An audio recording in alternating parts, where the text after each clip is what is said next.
Hello everyone and welcome back to my channel. आज के इस वीडियो में जो हम टॉपिक लेने जा रहे हैं वो है शब्द और पद। तो ये हिंदी ग्रामर का एक मोस्ट इम्पॉर्टेंट टॉपिक है, तो आज हम इसी के बारे में जानेंगे। तो चलिए स्टार्ट करते हैं शब्द से। तो शब्द क्या होते हैं? एक से अधिक वर्णों के मेल से बने सार्थक वर्ण समूह शब्द कहलाते हैं। तो इससे आपको क्या समझ में आया? इससे हमें ये समझ में आया, जब एक या एक से ज्यादा वर्ण ज्वाइन करते हैं तो जो समूह बनता है उससे सार्थक समूह, ऐसे समूह ने सार्थक समूह, सार्थक मतलब जिसका कोई सेंस हो, कोई मीनिंग हो। जब कोई सार्थक समूह बनता है तो वो समूह ही शब्द कहलाता है। अगर मुझे आपको इसमें एग्जाम्पल देने हो तो हो सकते हैं मोहन, बाजार, नीरज या कुछ भी। आप कोई भी एग्जाम्पल ले सकते हैं। तो अभी हमें शब्दों को समझने के लिए थोड़ा सा वर्णों के बारे में और पढ़ना पड़ेगा। तो चलिए हम जानते हैं।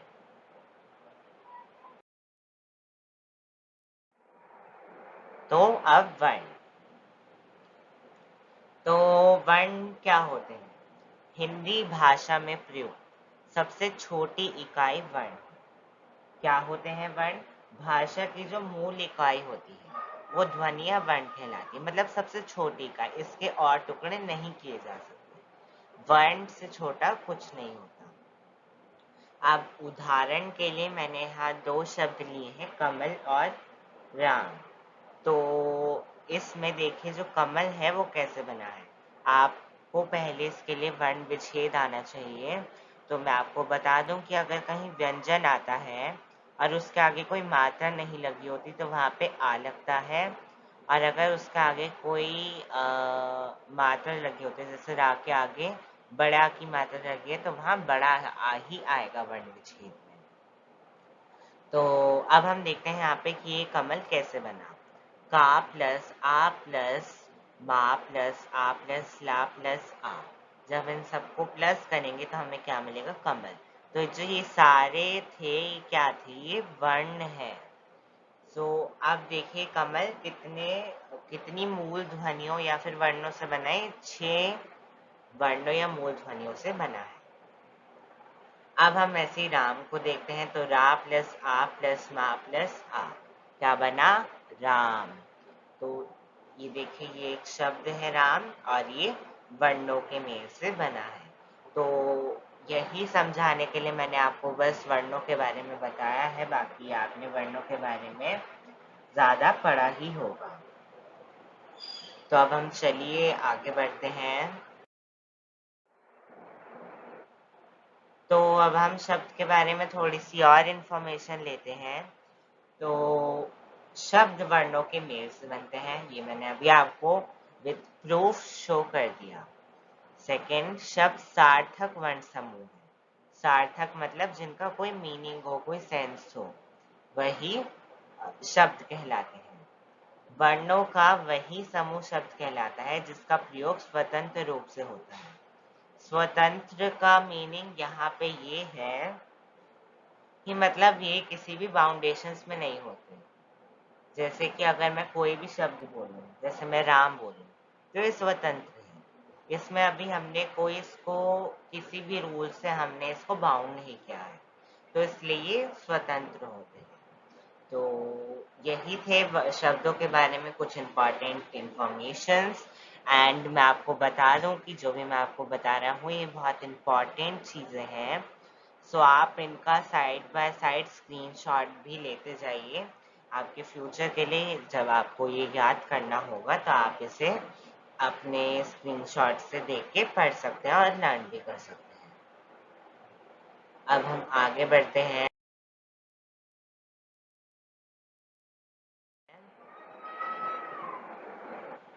अब हम देखेंगे कि शब्द की रचना किससे होती है। तो शब्द की रचना दो चीजों से होती है।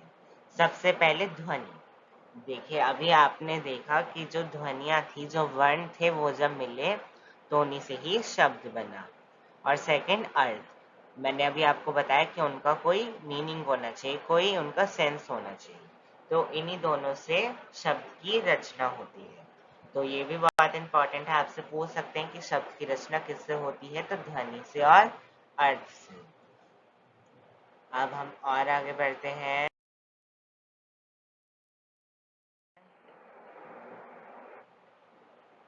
अब आपके सामने है पद। पद क्या होते हैं?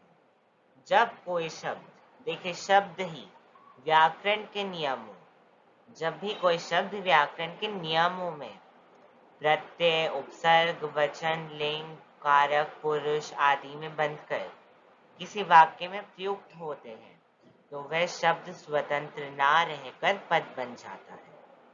इससे आप क्या समझे? इससे आपको ये समझ में आया है कि जब भी कोई शब्द जो होता है वो व्याकरण के नियमों में बन जाता है।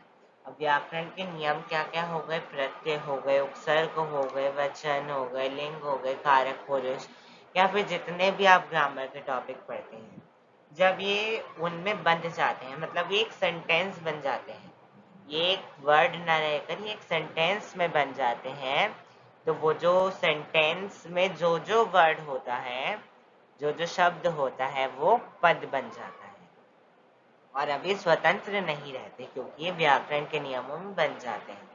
तो आपसे ये भी क्वेश्चन पूछा जा सकता है कि जो शब्द होते हैं वो स्वतंत्र होते हैं, तो हाँ होते हैं, लेकिन जब ये व्याकरण के नियमों में बन जाते हैं तो ये स्वतंत्र नहीं होते और ये पद बन जाते हैं। सो पद, आई होप आपको अच्छे से क्लियर हो गया होगा। अब हम और आगे बढ़ेंगे। अब आपके सामने है शब्द और पद का अंतर। तो ये बहुत इम्पॉर्टेंट है। ये तो मैंने अभी आपको छोटा सा दिखाया, अभी मैं आपको ज़्यादा वाला भी अंतर दिखाऊंगा। सबसे पहले आप इनसे पहले थोड़ा सा समझ लीजिए। तो जब कोई शब्द स्वतंत्र रूप से प्रयोग में आता है, तब वह शब्द की संज्ञा पाते हैं। संज्ञा मतलब कहलाते हैं। तो ये क्या कह रहे हैं? वही कह रहे हैं ये भी कि जो जब वो स्वतंत्र होता है तो वो शब्द होता है, मतलब इसमें कोई बाउंडेशंस नहीं होती, जैसे कि रमेश, जल आदि। परंतु जब कोई शब्द वाक्य में प्रयोग होता है तब वह पद की संज्ञा पाता है। जब ये वाक्य में प्रयुक्त हो जाते हैं और ये स्वतंत्र नहीं रह पाते, तब जब ये वाक्य में होते हैं तो ये पद कहलाते हैं। तो चलिए अब हम इनका ज्यादा वाला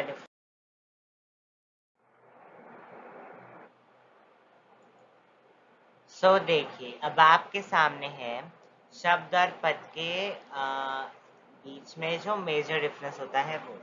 लेकिन इससे पहले मैं आपको कुछ लाइंस की भी डिफरेंस बता देता हूँ, जो कि बहुत ज़्यादा इम्पोर्टेंट है और इसकी एक एक लाइन आपको पढ़ते जाना, मतलब लिखना भी है और समझना भी है। अगर आप इसे लिखेंगे तो आपके एग्ज़ाम टाइम्स के लिए बहुत ज़्यादा बेनिफिशियल होगा। सो मैं पढ़ रहा हूँ और आप इसे लिखते जाइए। ध्वनियों का समूह शब्द है जो स्वतंत्र होता है और वाक्य में इसका प्रयोग नहीं होता। जैसे ही ये शब्द वाक्य में प्रयुक्त हो जाते हैं, ये पद कहलाने लगते हैं। उदाहरण के लिए मेज, पुस्तक, कमरा आदि ध्वनियों के सार्थक समूह होने के कारण शब्द हैं, किंतु जैसे ही इन्हें वाक्य में प्रयुक्त किया जाता है, ये पद कहलाते हैं। जैसे कमरे की मेज पर पुस्तक है। आपने यहाँ क्या समझा कि जो कमरा, मेज और पुस्तक शब्द थे, अब वो वाक्य में प्रयुक्त हो गए, और अब ये जब वाक्य में प्रयुक्त हो गए तो ये पद बन गए हैं। अब मैं आपको एक बहुत इंपॉर्टेंट लाइन बताने जा रहा हूँ। अगर आपने ऊपर वाला नहीं भी लिखा है तो कोई बात नहीं, लेकिन अब जो मैं आपको बता रहा हूँ ये तो आप ज़रूर ज़रूर लिखिए। शब्द शब्द कोश में पाए जाते हैं और पद कहाँ पे पाए जाते हैं? पद वाक्य में पाए जाते हैं। तो मैं वापस अपनी लाइन पे आता हूँ। शब्द शब्दकोश में पाए जाते हैं, उन्हीं का वर्णन होता है। पद भाषा की वाक्य में प्रयुक्त होने वाली एक इकाई है। आम बोलचाल में कहा जाता है कि वाक्य शब्दों से बने होते हैं, किंतु अब मैं बहुत इंपॉर्टेंट लाइन बोल रहा हूँ, इसे ज़रूर लिखिए। वाक्य पदों से मिलकर बनते हैं। वाक्य से परे शब्द अपने सामान्य रूप में रहते हैं। वाक्य में प्रयुक्त शब्द की आकृति और रूप में परिवर्तन किया जाता है। इस परिवर्तन के सहायक शब्दकोश को व्याकरण की विभक्ति कहते हैं। बहुत बहुत इंपॉर्टेंट लाइन्स है, जरूर आएंगे एग्जाम्स में। जैसे राम गोविंद को देखता है। इस वाक्य में राम निर्विभक्ति पद है और देखता है क्रिया का कर्ता है। कर्तव्य प्रकट करने के कारण यह पद है, यद्यपि कोई विभक्ति साथ नहीं है। तो अभी जो मैंने आपको डिफरेंस बताया, इसमें इतनी इम्पॉर्टेंट लाइंस थी जो कि ज़रूर एग्जाम्स में आती हैं। तो अब हम वो वाला डिफरेंस देखेंगे जो कि आपकी स्क्रीन पे है। एपीएन बहुत इम्पॉर्टेंट है, लेकिन इसमें कोई कोई ऐसी चीज़ें हैं जो कि नहीं बताई गई थी, सो मैंने आपके लिए वो बता दी गई हैं। आप जो जो मैंने इम्पॉर्टेंट लाइंस आपको बोली थी वो आप ज़रूर लिख लीजिए। 3 लाइंस तो मोस्ट इम्पॉर्टेंट है, इन्हें आप ज़रूर लिखिए कि शब्द शब्दकोश में पाए जाते हैं, पद वाक्य में पाए जाते हैं, और एक लाइन है आपकी कि वाक्य पदों से मिलकर बनते हैं। आपसे जरूर पूछा जाएगा कि वाक्य किससे बनते हैं, तो वाक्य पदों से मिलकर बने होते हैं। तो अब हम स्क्रीन वाले डिफरेंस देखते हैं। तो वर्णों के योग से शब्द बनते हैं, और वहीं पद में वाक्य में प्रयुक्त शब्द पद कहलाते हैं। शब्दों का प्रयोग स्वतंत्र रूप से होता है और यहाँ सार्थक शब्द समूह में जुड़कर शब्द पद बन जाता है। मीन्स जब ये वाक्य में हम इसका यूज कर लेते हैं तो वो पद बन जाता है। लेकिन वाक्य भी कोई सा भी नहीं, सेंसेबल वाक्य, सार्थक का जहाँ जहाँ वर्ड यूज हो रहा है वो वहाँ पे मतलब है मीनिंगफुल, यानी कि अर्थ जिसका एक हो। शब्द का मूल अर्थ एक ही होता है और वाक्य में प्रयोग अनुसार शब्दों के अर्थ में परिवर्तन आ जाता है, क्योंकि शब्द अनेकार्थी भी होते हैं। जैसे कर, मत, कल, आपने अनेकार्थी शब्द जरूर पढ़े होंगे, तो उनमें आपको ये जरूर समझ में आ जाएगा। अब हम नेक्स्ट आगे जाते हैं। तो शब्द व्याकरण के नियमों से परे होते हैं। ये तो हमें पता ही है कि जो शब्द है वो स्वतंत्र होते हैं, इसलिए वो व्याकरण के नियमों से परे होते हैं।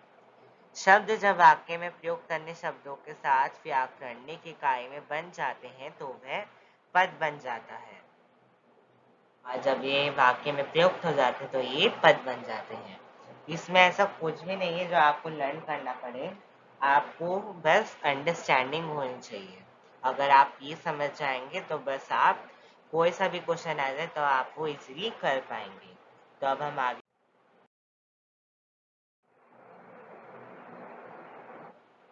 अब मैंने आपके लिए एक छोटी सी क्वेश्चन शीट बनाई है जिसमें कि बहुत ज़्यादा इंपॉर्टेंट क्वेश्चन है। आप इसे सॉल्व करने से पहले इसका स्क्रीनशॉट लीजिए, और जब मैं आंसर दिखाऊंगा तो आंसर का भी लीजिएगा। तो देखिए, मैंने आपके लिए क्वेश्चन पढ़ देता हूँ। ये जो यहाँ लिखा है, ये शब्द लिखा है यहाँ पे, ये आधा है तो इसलिए इसके नीचे ही मात्रा डली हुई है बाकी नीचे। तो मैं क्वेश्चन पढ़ता हूँ आपके लिए। शब्द किसे कहते हैं, उदाहरण देकर बताओ। क्वेश्चन 2, पद किसे कहते हैं, उदाहरण देकर बताओ। क्वेश्चन 3, शब्द का एक उदाहरण दो। क्वेश्चन 4, स्वतंत्र सार्थक वर्ण समूह डैश कहलाता है। क्वेश्चन 5, वाक्य में प्रयुक्त शब्द डैश कहलाते हैं।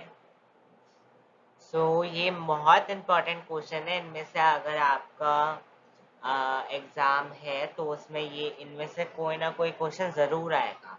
तो इन क्वेश्चंस की तो आपको अच्छे से प्रैक्टिस करके जानी है। लेकिन अभी हम यहाँ पे देखते हैं। तो आप क्या करिए, इनमें से आपको जोन सा भी आंसर आता है वो आप कमेंट बॉक्स में जाइए और जाके आंसर वो टाइप कर दीजिए, आपको जोन सा भी आता हो इसमें से। अभी हम आंसर देखेंगे तो आप चेक करिएगा कि आपका आंसर सही निकला कि नहीं निकला। तो मैं आपको थोड़ा सा टाइम देता हूँ, आप उसे सॉल्व ज़रूर कीजिए। और अगर आपको कम टाइम लगे तो आप इस वीडियो को पॉज भी कर सकते हैं, ताकि आप इजीली इसको सॉल्व कर पाएँ।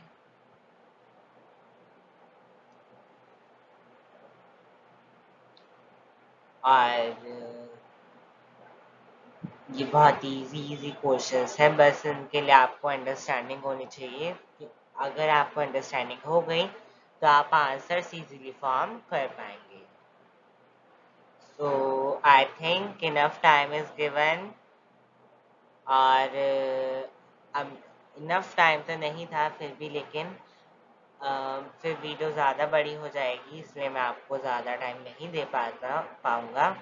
इसलिए आप वीडियो को पॉज कीजिए और जाके कमेंट बॉक्स में आंसर टाइप कर दीजिए। मैं आपके लिए आगे प्रोसीड कर रहा हूँ। सबसे पहला मेरा क्वेश्चन था, मैं पहले आपको क्वेश्चन एक बार दोबारा बता देता हूँ। तो हमारा क्वेश्चन था कि शब्द किसे कहते हैं, उदाहरण देकर बताओ। तो ये आपका आंसर 1 है, और उसमें हमें बताया गया है कि एक से अधिक वर्णों के मेल से बने सार्थक वर्ण समूह को शब्द कहते हैं। जैसे हा एवं म वर्ण से बना सार्थक वर्ण समूह हम शब्द है। बहुत ज़्यादा इम्पोर्टेंट है ये, बहुत ज़्यादा इम्पोर्टेंट है। अभी जब आपको सारे आंसर शो हो जाएंगे तो मैं थोड़ी सी देर रुक जाऊंगा, आप इतने में इसका स्क्रीनशॉट जरूर ले लीजिएगा।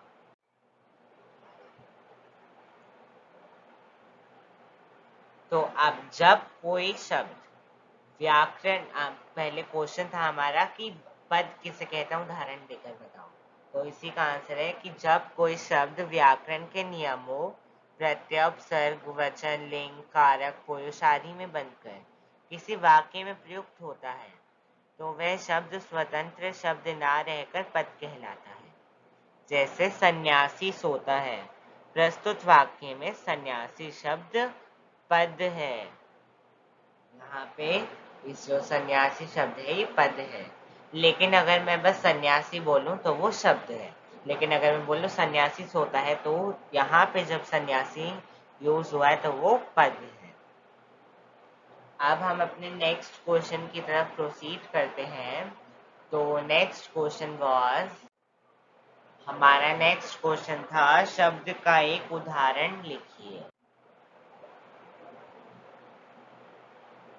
हमारा उदाहरण हो गया बच्चा। आप कोई भी उदाहरण ले सकते हैं, कोई भी सेंसेबल वर्ड, राम, श्याम, मोहन, सोहन, कुछ भी, सब के सब शब्द है। तो अब हम और आगे बढ़ते हैं। हमारा नेक्स्ट क्वेश्चन था स्वतंत्र सार्थक वर्ण समूह डैश कहलाता है। तो इसका आंसर है शब्द कहलाता है। नेक्स्ट था वाक्य में प्रयुक्त शब्द डैश कहलाता है, तो वो पद कहलाता है। देखिए सारी लाइंस बहुत ज़्यादा इम्पोर्टेंट है, और ये पूरा का पूरा हमारे सारे आंसर हो चुके हैं। आप जल्दी से इसका स्क्रीनशॉट ले लीजिए और इसको अपने फ़ोन में सेव करके इम्पॉर्टेंट फोल्डर में रख लीजिएगा, क्योंकि बहुत इम्पॉर्टेंट क्वेश्चन है। जो लास्ट 2 है ये तो और भी ज़्यादा इम्पॉर्टेंट है। तो हमारा टॉपिक यहीं ख़त्म होता है। मिलेंगे अपनी नेक्स्ट वीडियो में। Till then good bye. And video finish करने से पहले I would like to remind you that don't forget to share this video to your friends, like the video. I am unable to write properly, and subscribe.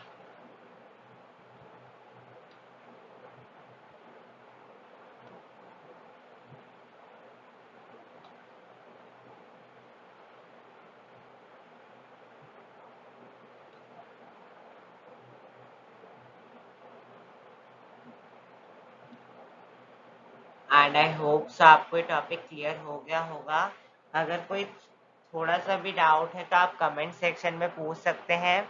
मैं अगर वो आपके लिए कोई छोटा सा डाउट होगा तो मैं वही क्लियर कर दूंगा, एंड इफ कोई मेजर डाउट होगा तो मैं एक पूरी वीडियो उसी डाउट पे बना दूंगा। So no need to worry, अगर कोई डाउट है तो ज़रूर पूछ लीजिएगा। तो मिलेंगे अपनी नेक्स्ट वीडियो में। Till then good bye.